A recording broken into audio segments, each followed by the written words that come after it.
बिस्मिल्लाहिर्रहमानिर्रहीम। नाजरीन कराम, आज गिरदनवा के एक और एपिसोड के साथ मैं हूं सैयद मुनव्वर नकवी। आज हमारे साथ मौजूद हैं मुस्लिम लीग नून यूथ विंग PP9 के सीनियर वाइस प्रेसिडेंट जनाब राजा हसन अख्तर साहब।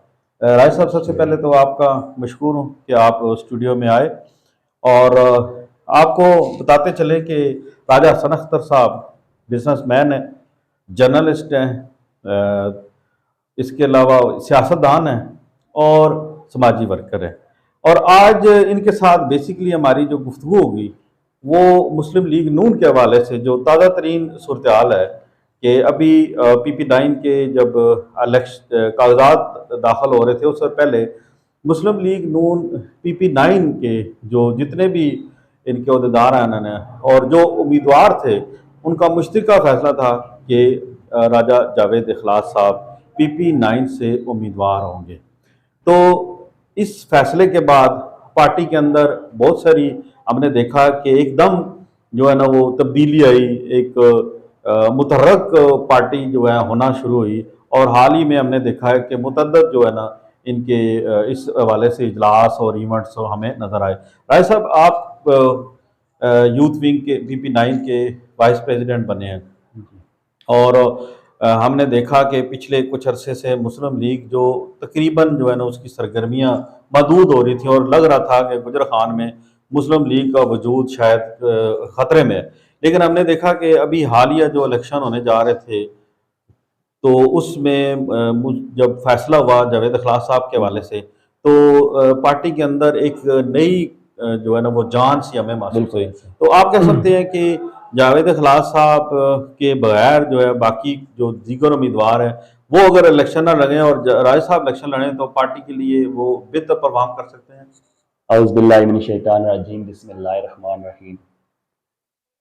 शुरू अल्लाह के नाम से बाप जिसके कब्ज़े कुदरत में मेरी और आपकी जान है। लाखों करोड़ों दुरूद सलाम नबी पाक सल्लल्लाहु अलैहि वसल्लम की ज़ात बाबरकात पे।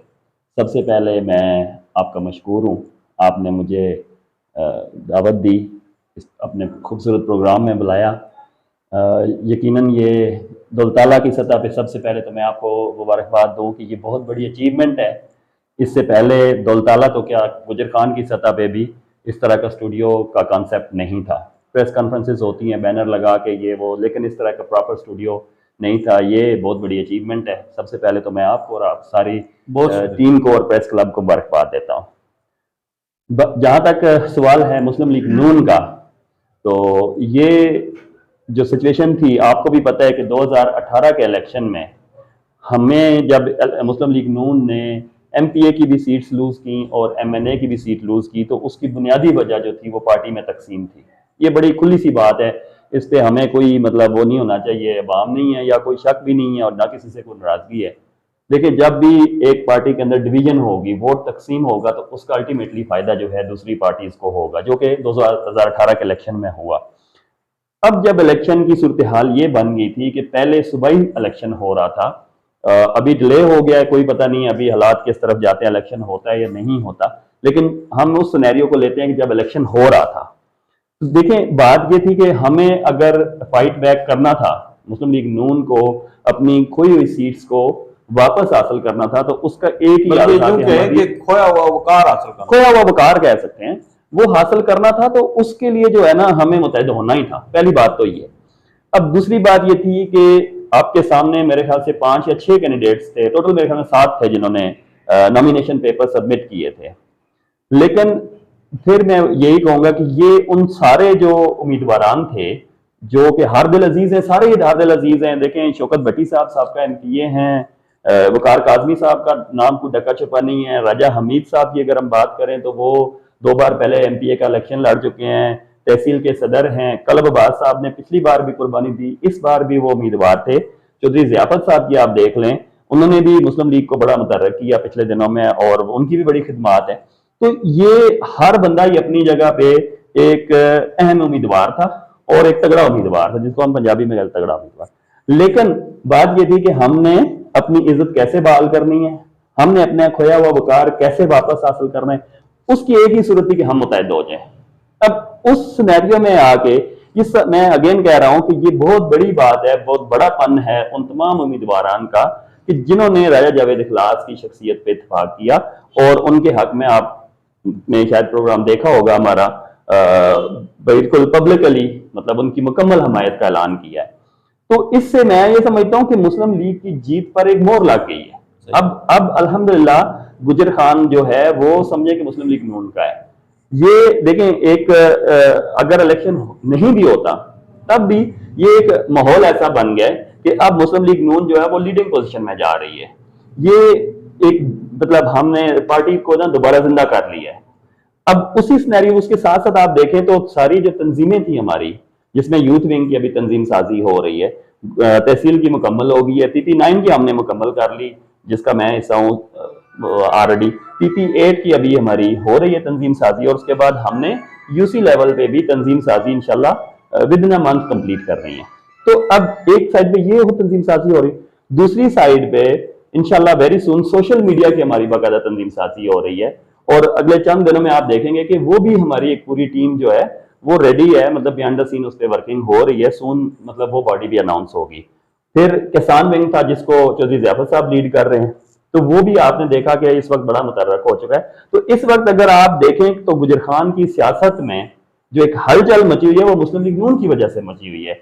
आपको हर जगह पे मुस्लिम लीग नून नजर आ रही है, खा वो सोशल मीडिया पे है, खा वो प्रिंट मीडिया पे है, खा आप किसी बाजार में चले जाएं तो यही चीज डिस्कस हो रही है। और ये मैं समझता हूं कि एक मुस्लिम लीग के लिए जीत की नवीद सुनाएगी। पॉजिटिव पॉजिटिव, बिल्कुल पॉजिटिव है।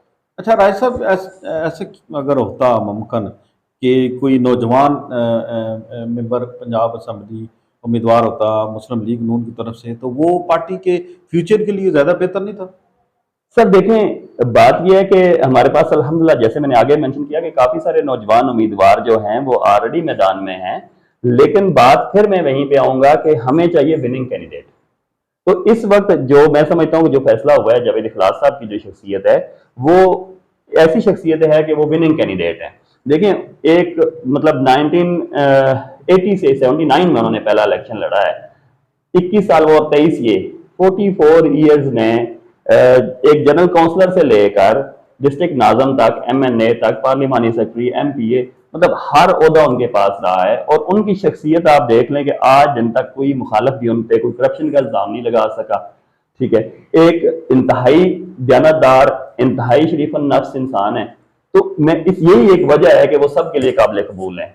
मतलब दूसरे उम्मीदवार ने अगर स्टेप डाउन किया है तो ये जावेद इखलास की इज्जत के लिए किया है, पार्टी के लिए किया है। लेकिन मैं अगेन कह रहा हूं कि वो एक विनिंग कैंडिडेट है। इसके लिए मैं ये समझता हूं कि मौजूदा हालात में बेस्ट कैंडिडेट जो है वो जावेद इखलास है। राय साहब, अगर हम देखें ओवरऑल सूरत-ए-हाल को, तो PTI की निस्बत तहरीक के अपना मुस्लिम लीग नून में नौजवानों के जो के लिए जो कशिश है वो बहुत कम है।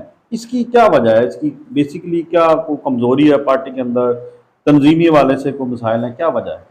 सर इसको समझने के लिए जो है आपको एक पूरा सिनेरियो देखना होगा। देखें, मुस्लिम लीग नून एक पुरानी पार्टी है, जितने हमारे बुजुर्ग लोग थे वो सब मुस्लिम लीग नून का या पीपल्स पार्टी का हिस्सा थे। देखिए, इमरान खान साहब जब आए 22 साल, बुजुर्ग या संजीदा लोग, बुजुर्ग लोग, मतलब जो मैच्योर थे। इमरान खान साहब जब आए हैं सियासत में तो पिछले 18 साल 20 साल वो एक सीट से ज्यादा नहीं ले सके, कोई पजीराई नहीं ले सके। लेकिन एक जो उनको एज मिला था वो यही मिला था कि जो यंग लोग थे जो उनको एज ए कैरेक्टर लाइक करते थे वो उस तरफ गए। उनकी जो फॉलोशिप है उसमें ज्यादा यंग लोग थे। अब हम अगर आपने जैसे बात किया कि मुस्लिम लीग नून की, तो पहले भी इस हवाले से तंजीम साजी हुई थी, लेकिन अनफॉर्चुनेटली फिर वो तंजीमें उस तरह से वर्क नहीं कर सकी। और अब जो आने वाला टाइम है उसमें मुस्लिम लीग नून का पूरा फोकस है कि हम जो है वो यूथ विंग को पूरी तरह से एक्टिव करें। और आने वाले दिनों में अभी आप रिसेंट डेज में देख रहे हैं, और इंशाल्लाह कमिंग मतलब एक ज्यादा मैं आपको कहूं तो 1 महीने में आपको हर तरफ हमारी यूथ एक्टिव नजर आएगी, तहसील लेवल पे भी, PP8 में भी, 9 में भी, और देन UC लेवल पे भी। इवन हमारी जो प्लानिंग है वो वार्ड की हद तक भी हम एक बॉडी बनाएंगे, वो 5 या 6 लोगों की, और वो सारे यंग लोग होंगे इंशाल्लाह उसमें हमारी यही कोशिश है कि जितने यंग लोग मतलब हमारे पास हैं, हमारे यंग लोग हैं, फॉलोअर्स हैं, सारा कुछ है। मसला ये था कि अल्हम्दुलिल्लाह हमारे पास जो सीनियर क़यादत थी, जो सीनियर लोग थे, बुजुर्ग लोग थे, वो इतनी ज्यादा तादाद में थे कि यंगस्टर्स को मौका नहीं मिल रहा था। तो अब चूंकि पार्टी ने डिसाइड कर लिया है कि नहीं, हमने डिसाइड ऑफ इट, जो हमारी यूथ है उसको एक्टिव करना है और उनको पूरी तरह एक्टिव करके मैदान में लेके आना, और हम इंशाल्लाह कायद की आवाज पे लब्बैक कहेंगे और आने वाले दिनों में आप देखेंगे। अच्छा राय साहब, अगर देखें तो जब जब से मुस्लिम लीग नून हुकूमत में आई है, मियाँ शहबाज शरीफ साहब प्राइम मिनिस्टर पाकिस्तान बने हैं, तो गुजर खान में कोई तरक्याती काम जो है वो मुस्लिम लीग नून की तरफ से हमें नज़र नहीं आ रहे। तो इसकी क्या वजह है, बेसिकली इसके पीछे क्या राज है? सर देखें, एक तो जो मौजूदा हुकूमत है, सबसे पहले इस चीज़ को समझना ज़रूरी है कि वो मुस्लिम लीग नून की अकेली हुकूमत नहीं है, हम कोलिशन में है, वो PDM की हुकूमत है। अब दूसरी साइड पे अगर हम देखें तो पंजाब हुकूमत के साथ जो कुछ हमारे मजज जजेस ने किया है, अगर हमजा शहबाज साहब वज़ीर आला रहते तो आप देखते कि अब तक तरक्याती कामों का एक जाल बिछ चुका होता, तहसील गुजर खान में भी और पूरे पंजाब में भी। लेकिन वो हमारे साथ ज्यादती हुई है, मुस्लिम लीग नून के साथ ज्यादती हुई है, और उसमें जबरदस्ती चौधरी परवेज इलाही साहब को बिठाया गया और फिर उन्होंने असम्बली को डिसॉल्व कर दिया। दूसरी साइड पे जब हम आते हैं तो जो काम राजा परवेज अशरफ साहब कर रहे हैं, वो बेसिकली देखिए फंडिंग तो हमारी हुकूमत कर रही है ना, PDM की हुकूमत कर रही है, लेकिन चूंकि सिटिंग नुमाइंदा वो हैं तो इसका क्रेडिट जो है इस वक्त उनको जा रहा है। लेकिन मैं ये समझता हूँ कि हर संजीदा बंदे को ये बात समझनी चाहिए कि जो भी काम राजा परवेज अशरफ साहब की वसातत से हो रहे हैं, बेसिकली वो मियाँ शहबाज शरीफ साहब की लीडरशिप में हो रहे हैं, वो PDM की हुकूमत में हो रहे हैं। नहीं, लेकिन अगर माजी की देखें कारकर्दगी राजा जावेद खलास साहब की, तो इसमें कोई शक नहीं कि तहसील गुजर खान में जितने बड़े बड़े प्रोजेक्ट हैं, जितने इदारे कायम हुए हैं, स्कूल हैं, वो सारे जो है ना उनके पीछे जावेद खलास साहब की मेहनत और उनकी कारकर्दगी जो है वो नुमाया नज़र आती है। तो शायद लोगों का सवाल भी ये इसीलिए बनता है। सर आपकी बात सही है, लेकिन मैं फिर उसी बात पे आ रहा हूँ ना कि इस वक्त देखें जो पोजीशन है वो ये है कि हमारे पास जो सिटिंग नुमाइंदा है वो पीपल्स पार्टी से बिलोंग करता है, दूसरी साइड पे जो MPs थे वो PTI के थे। अब पंजाब की हुकूमत खत्म हुई है तो वहां पे केयर टेकर गवर्नमेंट है। अभी दूसरी साइड पे आप ये भी देख लें कि ओवरऑल मुल्क में तरक्याती काम उस स्पीड से नहीं हो रहे, क्योंकि मुल्क जो है एक फाइनेंशियल क्राइसिस में था, एक इमरजेंसी की सूरत हाल में हम थे, जिसको अल्हम्दुलिल्लाह अल्हम्दुलिल्लाह आपने अभी रिसेंटली देखा होगा कि हमने PDM की हुकूमत ने, मियाँ शहबाज शरीफ साहब की हुकूमत ने मोर देन 10 बिलियन जो है डॉलर्स वो लोन इन डेज में न सिर्फ पे किए हैं, बल्कि इस वक्त हमारे जो स्टेट बैंक के रिजर्व्स हैं वो भी 10 अरब डॉलर से ज्यादा हो गए हैं। तो अब एक टाइम आ रहा है इंशाल्लाह, जो कमिंग बजट है इसमें मैं समझता हूँ कि एक अच्छा तरक्याती पैकेज जो है वो मुस्लिम लीग नून अपने जो वर्कर्स हैं या जो कैंडिडेट्स हैं उनको हर तहसील के लेवल पे, हर सूबाई हल्के के लेवल पे देगी इंशाल्लाह। तो फ्यूचर आप क्या समझते हैं कि गुजर खान में मुस्लिम लीग का जो मुस्तकबिल है वो रोशन है? इंशाल्लाह बिल्कुल रोशन है सर। मैंने पहले ये बात की है कि अब जिस तरह से हमारी पार्टी जो मकामी क़यादत थी, जिस तरह से वो मुतहद हो गई है, तो अब मुस्लिम लीग नून को कोई भी कामयाब होने से नहीं रोक सकता। ये बिल्कुल रोज़े अय्याम की तरह बिल्कुल एक रोशन बात है। और एक बड़ी अहम बात जो लोग पूछते हैं कि जो साबिक MP हैं शौकत अजीज भट्टी साहब, उनका क्या रोल होगा अब पार्टी में? क्योंकि वो इलेक्शन तो वो शायद नहीं लड़ सकते, लेकिन उनका जो किरदार है बड़ा अहम है। लेकिन आप क्या समझते हैं कि वो किस हद तक वो फॉरवर्ड होंगे? देखें जी, उस दिन जब इतने बड़े जब से वो आए हैं पार्टी के अंदर भी एक नई रूह जो है ना बिल्कुल ऐसे वो आ गई है। सर ये मैं कहने जा रहा था कि देखिए, जिस दिन शौकत भट्टी साहब पाकिस्तान पहुंचे हैं तो पार्टी में एक जान आ गई है। तो अब उनका रोल हमेशा से अहम था। वो एक अवामी पजीराई रखते हैं, हम उनको अवामी MP इसीलिए कहते हैं। और आपने देखा कि उन्होंने आज़ाद हैसियत में भी पिछले इलेक्शन में 23,000 वोट्स जो सिक्योर किए थे, तो ये कोई मामूली बात नहीं है। तो अभी उन्होंने बिल्कुल पब्लिकली जो इतनी बड़ी गैदरिंग की, जो कि एक मैं कहता हूं कि वही रेफरेंडम था गुजर खान का, इतनी बड़ी तादाद में बड़े शार्ट नोटिस पे, दो दिन के नोटिस पे, ऑलमोस्ट 48 आवर्स भी नहीं थे, मतलब एक दिन ये अनाउंस हुआ, वेरी नेक्स्ट डे शाम को ये प्रोग्राम था, और जिस तादाद में लोग वहां पे मौजूद थे, तो वो चीज बड़ी खुली तरह से इंडिकेट कर रही है कि इंशाल्लाह शौकत भट्टी साहब पूरी दिलो जान से मुस्लिम लीग नून के साथ हैं और वो इंशाल्लाह पार्टी को विन कराएंगे। बाकी रह गया उनकी जो था मसला नायली वाला, तो अभी चूंकि अमेंडमेंट्स आ रही हैं तो इंशाल्लाह हमें को भी उम्मीद है कि उनकी भी बहाली के चांसेस जो है पैदा हो जाएंगे और फिर वो अपना भरपूर किरदार अदा करेंगे इंशाल्लाह। सही।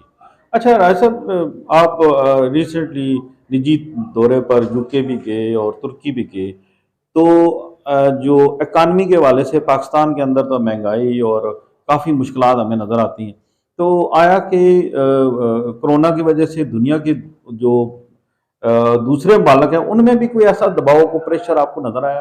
जी बिल्कुल है जी, ये जो क्राइसिस हैं इकोनॉमिक क्राइसिस ये ऑल ओवर द वर्ल्ड हैं।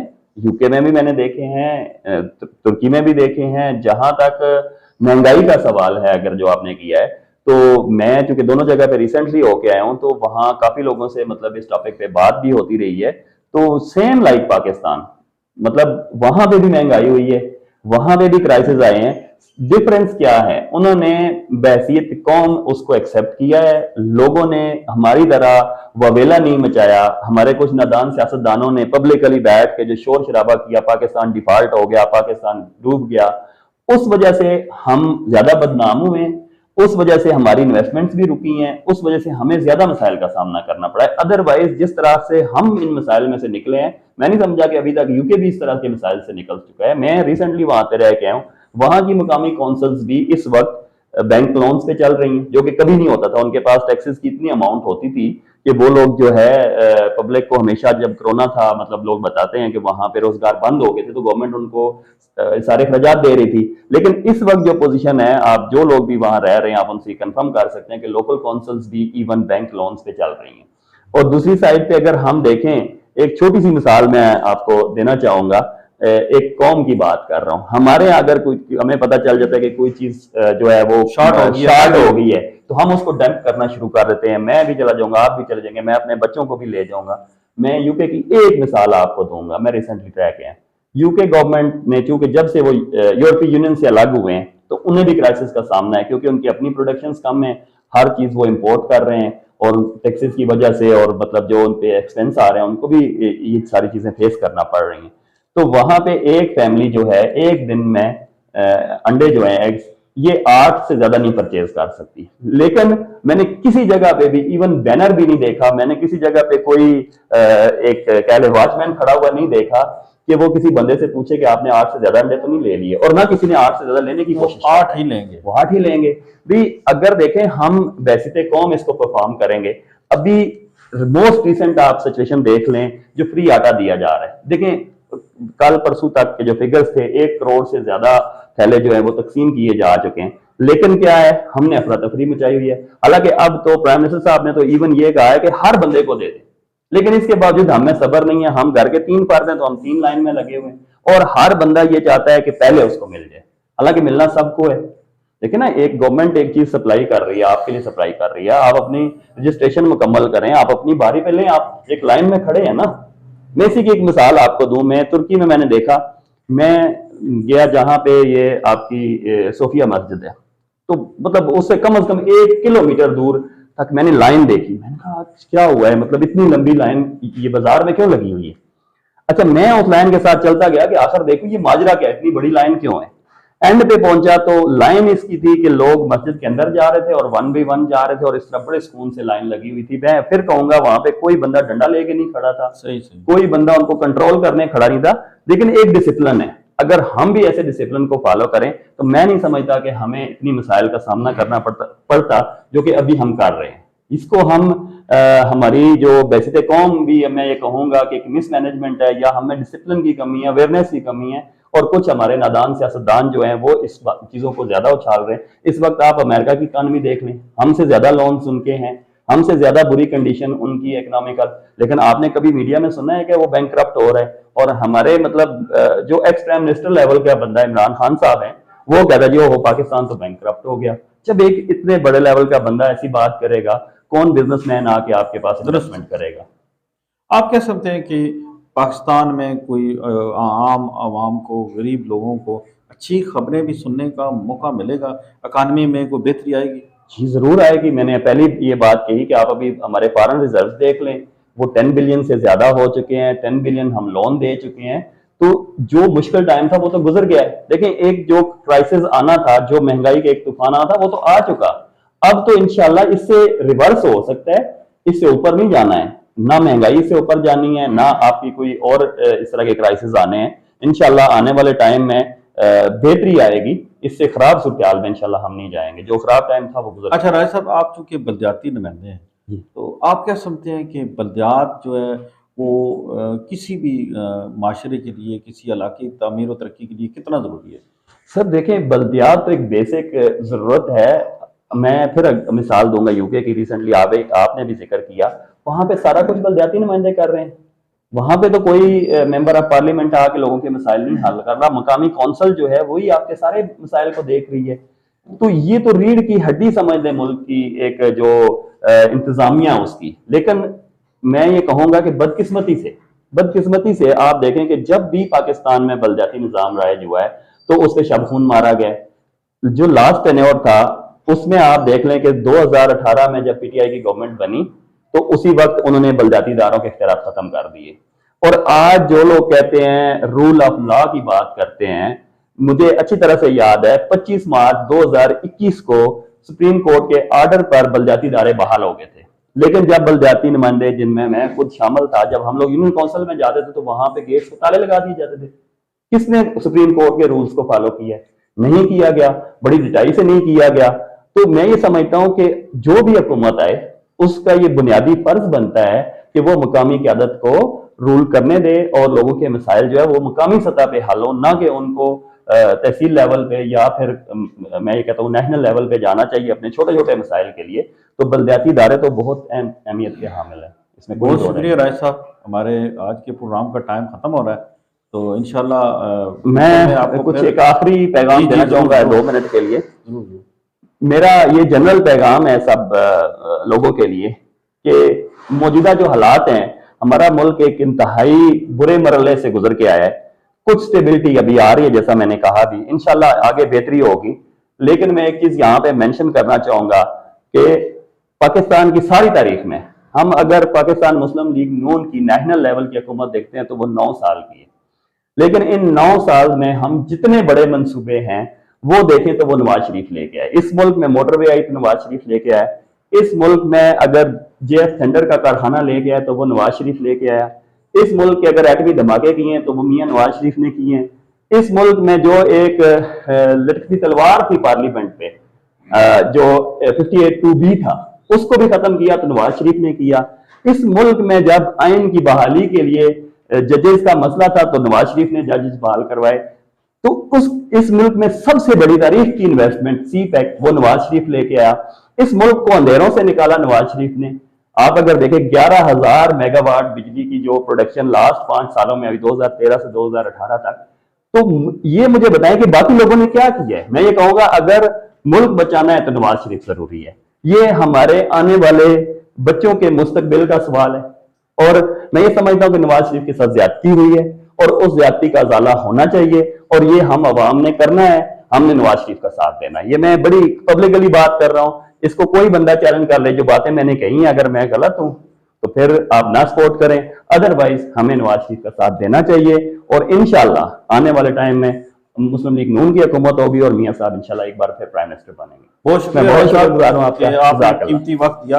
अभी आप जैसा कि नाज़रीन सुन रहे थे जनाब राजा हसन अख्तर साहब को कि इन्होंने बड़ी खूबसूरत बातें की, बड़ी उम्मीद भी दिलाई। तो दुआ करते हैं कि अल्लाह ताला इस मुल्क पर रहम करेगा और आम गरीब जो लोग हैं उनके हालात में बेहतरी आएगी। इसी के साथ इजाज़त चाहते हैं, इंशाल्लाह मुलाकात करेंगे अगले नेक्स्ट एपिसोड में।